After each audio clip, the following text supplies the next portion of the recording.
Bab 525. Setelah berpisah selama lebih dari 4 tahun, akhirnya bertemu dengannya lagi.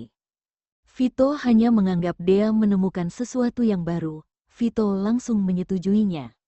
Oke, kita pergi ke sana. Begitu mendengar bahwa dua orang itu akan berjalan ke sini, Albert langsung panik. Albert segera melihat ke sekeliling, kemudian berbalik badan dan bersembunyi di restoran yang tidak jauh di belakangnya. Selamat datang, Nona. Berapa banyak orang yang datang? Pelayan yang menyambut tamu bertanya sambil tersenyum. 2 orang, Albert mencari sebuah tempat di sudut untuk duduk. Albert berkata pada pelayan, tidak perlu melayaniku, temanku masih belum datang. Aku akan memesan setelah temanku datang. Baik, kalau begitu Anda duduk sebentar. Pelayan juga tidak terlalu banyak bertanya. Pelayan berbalik badan dan melayani tamu yang lain. Albert yang duduk di sudut menjulurkan lehernya untuk mengamati situasi di luar. Albert melihat Vito memeluk Dea dan seolah-olah berjalan ke restoran yang ada di sebelah.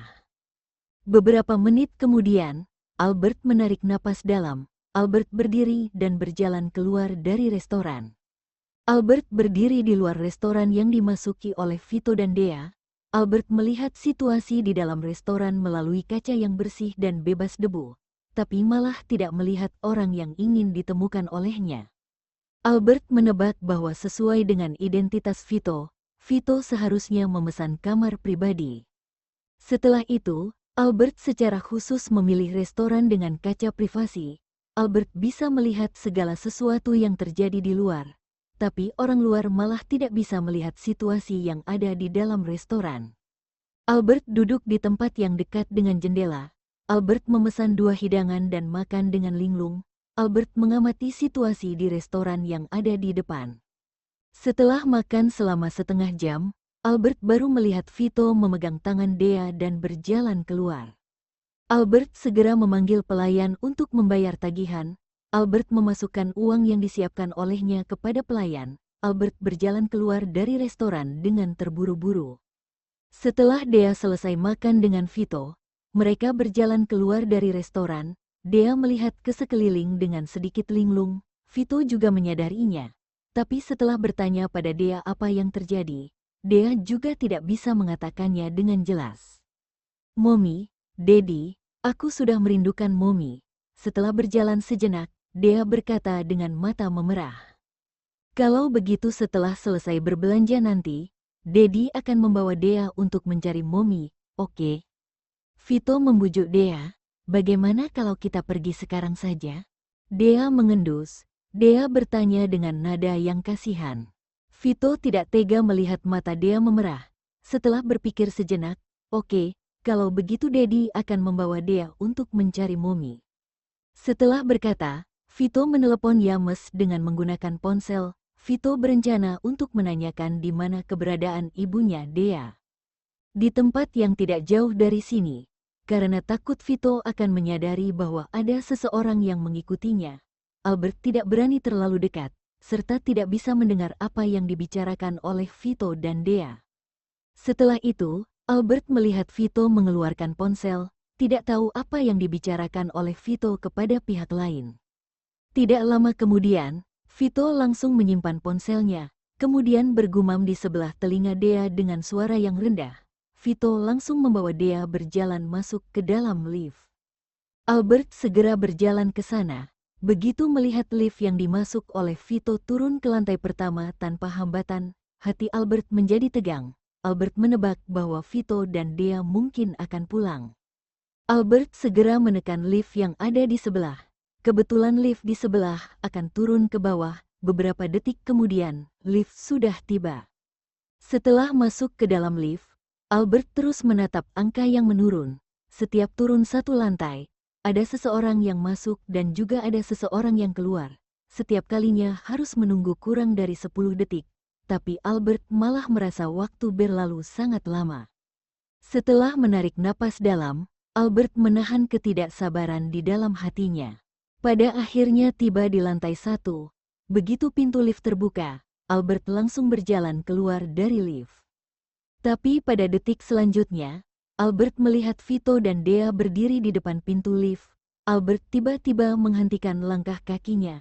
Albert langsung tercengang. Meskipun Albert mengenakan topi baseball dan kacamata hitam, tapi Dea tetap bisa mengenali Albert. "Mommy!" Dea berteriak dengan kaget. Dea berlari ke sana dan memeluk kaki Albert dengan senang. Begitu melihat setengah wajah yang ditutupi dengan kacamata hitam, setengah wajah itu tampak sangat tidak asing. Ini membuat Vito tiba-tiba tercengang. Begitu mendengar "Mommy" yang dipanggil oleh Dea, Vito segera tanggap. Vito langsung bergegas ke depan Albert. Albert masih belum tanggap. Kacamata di pangkal hidungnya sudah dilepaskan oleh Vito. Selanjutnya, Vito melepaskan topi baseball yang dikenakan oleh Albert di atas kepala. Serangkaian tindakan ini terjadi secara mendadak. Begitu melihat wajah cerah dan indah yang sudah tidak bertemu selama lebih dari 4 tahun ini, Vito merasa sangat kaget. Suasana hati yang ganas dan kacau muncul di dalam hatinya. "Albert!" Suara Vito terdengar sedikit serak. Vito mengangkat tangan dan hendak memegang wajah Albert, tapi malah disingkirkan oleh Albert. Jantung Albert berdetak dengan sangat cepat karena merasa gugup. Albert langsung memeluk Dea dan berjalan ke pintu keluar tanpa mengatakan sepatah kata pun. "Mommy, apakah kamu juga datang ke sini untuk berbelanja? Aku sangat merindukanmu. Daddy baru saja membeli banyak gaun yang indah untukku." Begitu dipeluk, Dea langsung merangkul leher Albert. Dea berkata dengan senang. "Jangan bicara," Albert berteriak dengan suara yang dalam. "Mommy, kenapa tidak boleh bicara?" Dea mengedipkan mata dengan bingung. Begitu melihat bahwa Vito tidak ikut, Dea segera berteriak dengan keras, "Daddy, aku ada di sini." Albert sangat marah hingga hampir memuntahkan darah. Albert menggertakkan giginya dan memukul bokong Dea. "Tutup mulutmu." Dea tidak mengerti kenapa Mommy memukulnya. Dea segera berkata pada Vito sambil menangis. "Daddy, Mommy memukulku. Dea merupakan putriku." Vito berkata dengan nada yang tegas. Alasan kenapa Vito tercengang di tempat asal dan tidak mengejar mereka, karena Vito sedang memikirkan beberapa hal yang sangat penting. Sebelumnya Vito sama sekali tidak pernah mencurigai identitas Dea. Hingga menyadari bahwa ibunya Dea adalah Albert, banyak hal sudah bisa dipikirkan olehnya dengan jelas. 4 tahun yang lalu, Albert sedang memulihkan diri di rumah sakit.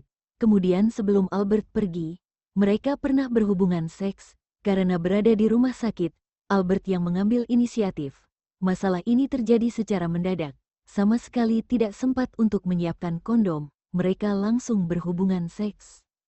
Kemudian Dea mengatakan bahwa dirinya sendiri sudah berusia 3,5 tahun. Jika Dea bukan putrinya, bahkan jika Vito sangat menyukai Dea, Vito juga tidak memiliki hak untuk merebut Dea. Albert juga tidak perlu takut pada Vito. Kemudian setelah Albert tahu bahwa Dea tinggal di keluarga Okto, Albert lebih memilih untuk menyuruh Yames membantunya untuk menjemput Dea dari keluarga Okto. Albert juga tidak mau muncul. Seharusnya takut dikenali oleh Vito. Albert takut Vito tahu bahwa Dea merupakan putrinya. "Bukan," Albert menyangkal dengan ekspresi wajah yang dingin. Vito pernah mengira bahwa dirinya sendiri mungkin tidak bisa bertemu dengan Albert lagi. Sekarang Albert tidak hanya sudah kembali, tapi juga membawa seorang anak yang imut. Suasana hati Vito sangat baik, senyumannya juga sangat cerah. "Dea, panggil Daddy," Vito berkata pada Dea. Albert dan Dea berkata pada saat yang bersamaan. "Tidak boleh memanggilnya seperti ini." Albert menghentikan Dea dengan nada yang marah. "Daddy." Dea malah memanggil dengan suara yang lembut. Albert memelototi Vito dengan marah. "Vito, Dea bukan putrimu. Jika kamu menginginkan seorang putri, kamu melahirkannya dengan wanita lain saja. Kalau begitu kita melakukan pemeriksaan DNA. Jika hasil dari pemeriksaan DNA membuktikan bahwa Dea bukan putriku, aku pasti tidak akan mengganggu kalian." Vito menyarankannya dengan nada yang sangat tegas. Bab 526, "Mommy, kalau begitu kamu menerima Daddy saja. Kalau begitu kita melakukan pemeriksaan DNA. Jika hasil dari pemeriksaan DNA membuktikan bahwa Dea bukan putriku, aku pasti tidak akan mengganggu kalian. Vito menyarankannya dengan nada yang sangat tegas. Sebelumnya saat berjalan keluar dari restoran, Dea mengatakan bahwa dirinya sendiri menginginkan mominya dengan mata memerah. Vito langsung menelepon untuk bertanya pada Yames di mana keberadaan ibunya Dea. Yames langsung memberitahu Vito, mengatakan bahwa ibunya Dea juga berada di pusat perbelanjaan. Kemudian Yames juga diam-diam memberi petunjuk kepada Vito bahwa ibunya Dea ingin diam-diam membawa Dea pergi. Kemudian memikirkan bahwa Dea seolah-olah terlihat sedikit aneh setelah berjalan keluar dari restoran dimsum yang berkelas tinggi. Vito menebak bahwa ibunya Dea diam-diam mengikuti mereka dan tidak muncul. Vito langsung masuk ke dalam lift dan turun ke lantai 1.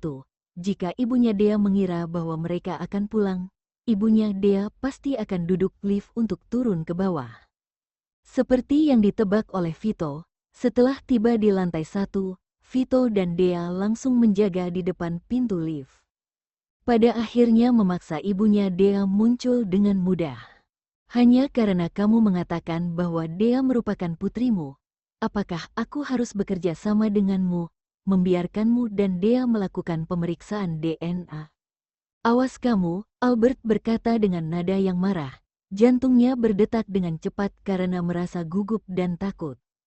Jika tidak melakukan pemeriksaan DNA, aku akan menganggap Dea merupakan putriku. Vito berkata sambil tersenyum jahat.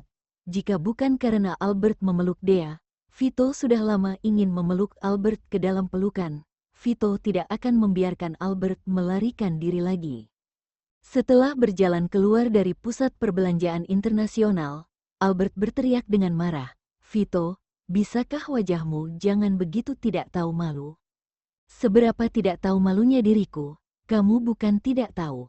Vito tidak marah tetapi tersenyum. Vito ikut di belakang Albert. Albert sangat marah hingga tidak bisa berbicara. Dia menyadari bahwa dirinya sendiri baru saja menangis karena dipukul oleh Momi. Dedi sama sekali tidak membujuknya. Dedi terus berbicara dengan Momi. Ini membuat Dea merasa sedikit tidak puas. "Dedi," Dea melihat Vito dengan tatapan kasihan. "Iya, ada apa dengan sayangku, Dea?" Vito segera menjawab dengan suara yang lembut. "Momi sangat galak. Dedi jangan berbicara dengan Momi lagi. Dedi berbicara dengan Dea saja," Dea berkata dengan nada yang sedikit cemburu. "Haha, oke, Dedi berbicara dengan Dea." Vito melihat gadis kecilnya sangat marah. Ini terlihat sangat imut. Vito tidak tahan lagi dan tersenyum setelah mendengar perkataan Dea. Vito mengulurkan sepasang tangan ke arah Dea. Dea dipeluk oleh Dedi. "Oke." Momi memukul bokong Dea. Dea ingin dipeluk oleh Dedi. Dea mengulurkan sepasang tangannya ke arah Vito. Dea mencondongkan badannya ke arah Vito. "Dea Liam, apakah kamu masih ingin dipukul?" Albert mengancam dengan sangat marah. Sepasang tangan memeluk putrinya dengan erat, tidak membiarkan Vito memeluk putrinya. Gadis kecil ini sudah membuat Albert menjadi sangat marah. Orang lain hanya memberinya sedikit keuntungan. Gadis kecil ini malah ingin pergi dengan orang lain, bahkan tidak menginginkan mominya lagi. "Momi, kamu jangan begitu galak," Dea berkata sambil mengerutkan mulutnya. Vito merangkul bahu Albert, kemudian mencium pipinya dengan cepat. Vito berkata pada putrinya, "Dea juga mencium momimu. Momimu tidak akan galak lagi." Setelah mendengarkan ini, Dea mengikuti apa yang dilakukan oleh Vito. Dea mencium pipi Albert dengan kuat. "Momi, aku sudah menciummu. Kamu jangan galak lagi." Albert tetap memasang wajah dalam. Begitu melihat putrinya berpihak pada pria ini tanpa ragu-ragu, dan juga sangat mendengar perkataan pria ini, Albert tidak tahan lagi dan merasa sangat tidak nyaman. Jika pria ini ingin merebut Dea dari Albert, Albert pasti tidak memiliki kesempatan untuk menang. Hanya membayangkannya saja, Albert seperti jatuh ke dalam gua es, seluruh tubuh sangat dingin, jantung juga sangat sakit hingga hampir mati lemas. "Momi, kenapa kamu menangis?" Dea menyadari bahwa rongga mata Albert menjadi merah, air mata mengalir keluar, sepasang tangan segera menyeka air mata di wajah Albert. Mommy, kamu jangan menangis lagi. Kalau begitu kamu galak pada dia saja. Kamu galak pada dia. Kamu jangan menangis lagi. Vito segera berkata dengan gugup, aku tidak memprovokasimu. Kamu jangan menangis lagi. Aku hanya menyukai Dea. Sehingga membiarkan Dea tinggal di keluarga Okto selama beberapa hari. Bukankah aku sudah mengembalikan Dea kepadamu? Kamu jangan menangis lagi. Oke, Albert memeluk Dea dengan erat. Albert memelototi Vito dengan mata memerah. Albert tidak ingin terus berada dalam keadaan yang cemas.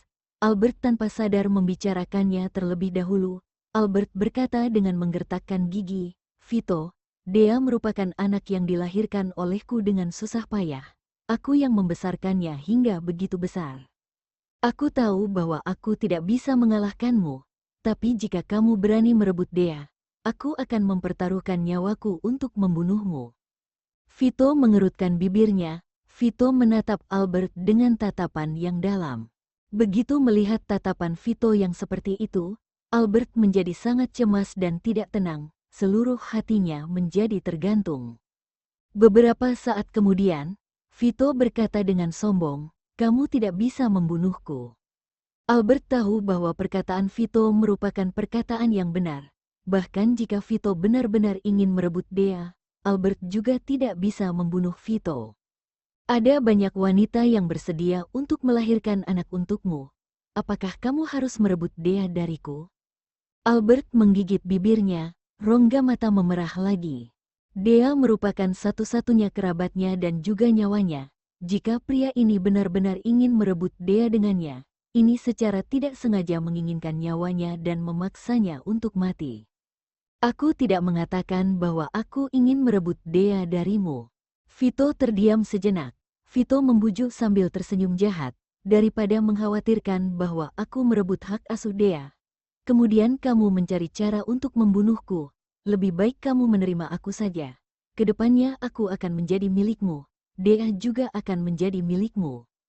Setelah berkata, Vito melihat ke arah Dea. Vito berkata, Dea, kamu menyuruh momimu untuk menerima Dedi. Dedi memiliki banyak uang. Dedi bisa membeli banyak gaun yang indah untukmu dan momimu. Kamu menyuruh momimu untuk menerima Dedi. Dedi akan membeli makanan yang lezat untukmu setiap hari. Dea segera mengangguk. Dea tahu bahwa Dedi akan membeli banyak gaun dan makanan yang lezat setelah Dea menyuruh Momi untuk menerima Dedi. Jadi Dea berkata, Momi, kamu menerima Dedi saja.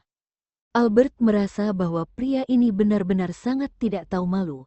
Pria ini malah menggoda putrinya. Albert berkata dengan nada yang sangat marah, Vito, coba saja jika kamu berani berbicara dengan Dea lagi. Aku akan memukulmu sampai mati. Dea, momimu tidak mengizinkan Dedi untuk berbicara denganmu lagi. Vito berpura-pura menghela napas. Vito berkata dengan nada yang sangat sedih. Dedi, Momi sangat galak. Wajah Dea yang indah menjadi berkerut. Setelah berpikir sejenak, Dea berkata dengan suara yang serius, harimau betina. Momi merupakan harimau betina. Hek. Vito seketika tidak bisa menahan diri. Vito langsung tertawa-tawa. Setelah melihat mata Albert penuh dengan niat membunuh, Vito secara paksa menahan keinginannya yang ingin tertawa dengan keras. Dea Liam, apakah kulitmu sudah gatal? Albert memelototi Dea dengan mata yang penuh tatapan marah. Telapak tangan tidak tahan lagi dan memukul bokong Dea. Siapa yang mengajarimu untuk mengatakan perkataan seperti ini? Wow, kulit Dea tidak gatal. Dea baru mencuci semalam. Dedi, cepat lindungi Dea. Harimau betina sudah memukul Dea. Dea berusaha untuk meneteskan air mata. Dea ingin meminta bantuan dari Vito. Momi sangat galak.